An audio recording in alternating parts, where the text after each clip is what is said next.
Hello everyone, स्वागत है आपका हमारे यूट्यूब चैनल पर जिसका नाम है learn history in easy way. तो दोस्तों, इस वीडियो में आपको इतिहास विषय के प्रश्नोत्तर दिए गए हैं जो घटना चक्र की किताब से थ्योरी सेक्शन से लिए गए हैं, जो आपके एग्जाम पॉइंट ऑफ व्यू से बहुत महत्वपूर्ण है।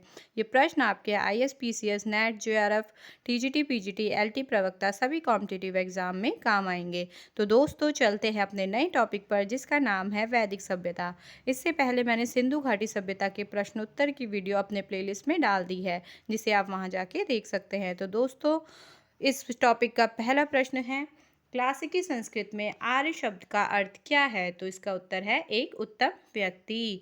हमारा दूसरा प्रश्न है, आर्यों का इतिहास किससे ज्ञात होता है? तो इसका उत्तर है वेदों से। हमारा अगला प्रश्न है, वैदिक साहित्य की रचना का श्रेय किसे जाता है? तो इसका उत्तर है आर्यों को। हमारा अगला प्रश्न है, ऋग्वेद में नदी सूक्त में कितनी नदियों का वर्णन है? तो इसका उत्तर है 21 नदियों का। हमारा अगला प्रश्न है, ऋग्वेद में अफगानिस्तान की 4 नदियों का उल्लेख मिलता है, उसके नाम हैं। तो उसके क्या नाम हैं? कुर्म, कुभा, गोमती और सुवास्तु। हमारा अगला प्रश्न है, ऋग्वेद में सप्त सिंधु प्रदेश की कितनी नदियों का उल्लेख है? तो इसका उत्तर है 7 नदियों का। तो वो 7 नदियाँ कौन कौन सी है दोस्तों?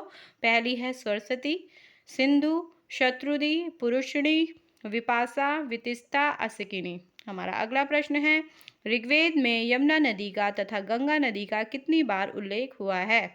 तो इसका उत्तर है यमुना नदी का 3 बार और गंगा नदी का 1 बार। और किस में उल्लेख हुआ है? ऋग्वेद में।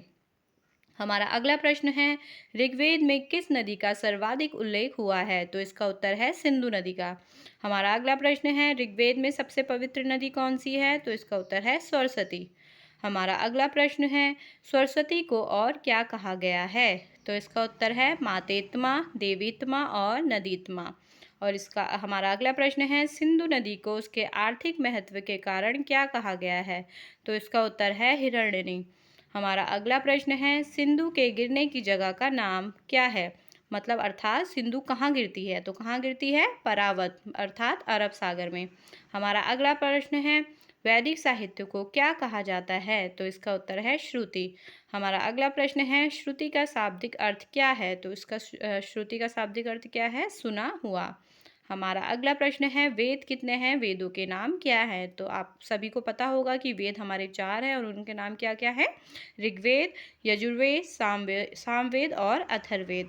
हमारा अगला प्रश्न है, प्रत्येक वेद के 4 भाग होते हैं, उनके नाम क्या है? तो इसका उत्तर है संहिता, ब्राह्मण ग्रंथ, आरण्यक और उपनिषद। हमारा अगला प्रश्न है, वेद में कितने मंडल, सूक्त व ऋचाएँ हैं? तो इसका उत्तर है 10 मंडल, 10 28 सूक्त और 10,552 ऋचाएँ। हमारा अगला प्रश्न है, ऋग्वेद में कौन से मंडल प्राचीन माने जाते हैं?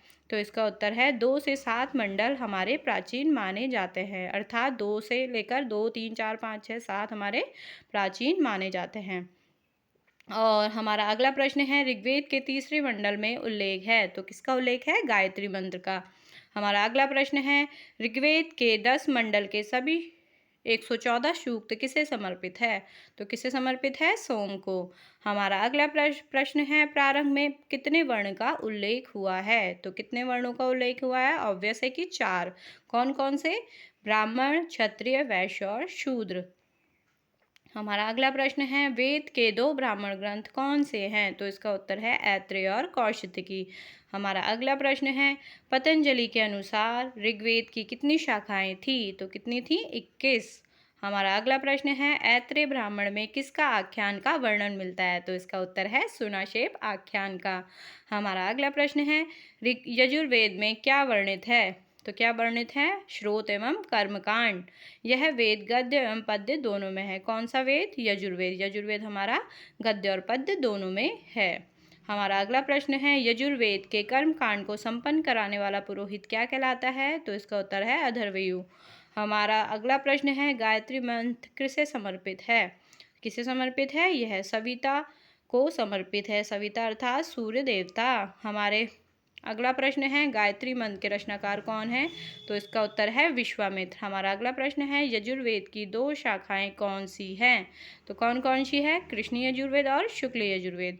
हमारा अगला प्रश्न है, यजुर्वेद का अंतिम भाग क्या कहलाता है? तो इसका उत्तर है ईशोपनिषद। जिसका संबंध यज्ञ अनुष्ठान से न होकर आध्यात्मिक चिंतन से है। हमारा अगला प्रश्न है, शुक्ल यजुर्वेद की मुख्य शाखाएं कौन सी हैं? तो इसका उत्तर है काण्व तथा माध्यान्हदीन। हमारा अगला प्रश्न है, शुक्ल यजुर्वेद की संहिता को क्या कहा जाता है? तो इसका उत्तर है वासने। हमारा अगला प्रश्न है, कृष्ण यजुर्वेद की मुख्य शाखाएं कौन सी है? तो इसका उत्तर है तैत्तिरीय, काठक, मैत्रायणी और कपिस्थल। हमारा अगला प्रश्न है, शुक्ल यजुर्वेद का ब्राह्मण ग्रंथ कौन सा है? तो इसका उत्तर है शतपथ ब्राह्मण। हमारा अगला प्रश्न है, शतपथ ब्राह्मण ग्रंथ में किसका वर्णन है? तो इसका उत्तर है पुनर्जन्म का सिद्धांत, जल प्लावन कथा, पुरूरवा और उर्वशी आख्यान तथा पुरुषमेध का वर्णन।